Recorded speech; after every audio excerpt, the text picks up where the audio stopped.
హిందూ సాంప్రదాయం ప్రకారం మహిళలందరూ ఆషాఢమాసం రాగానే గోరింటాకు మీద ఆసక్తి చూపుతారు.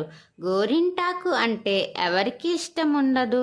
గోరింటాకు అంటే గౌరీ ఇంటి ఆకు. సాక్షాత్తు పార్వతీదేవికి సంబంధించినది.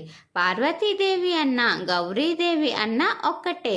గోరింటాకు జన్మ రహస్యం ఏంటో ఈ వీడియోలో మనం తెలుసుకుందాం. గౌరీదేవి బాల్యంలో చెలికత్తెలతో వనంలో ఆడుకుంటున్న సమయంలో ఆమె రజస్వల అవుతుందట.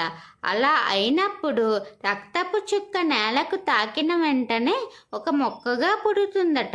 ఇంతలో చెలికత్తెలు చూసి పర్వతరాజుకి చెప్పగా పర్వతరాజు సతీ సమేతంగా ఆ ప్రాంతానికి వస్తాడు.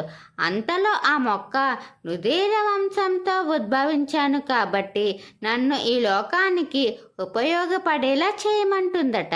అప్పుడు గౌరీదేవి ఒక ఆకును కోసిన వెంటనే ఆమె చెయ్యి అంతా ఎర్రబడిపోతుందట. అయ్యో, నా బిడ్డ చెయ్యి కందిపోయిందని అనుకునేలోపు గౌరీదేవి ఇది నాకు బాధేమీ కలగలేదు, ఒక అలంకారంగా ఉంది అంటుందట.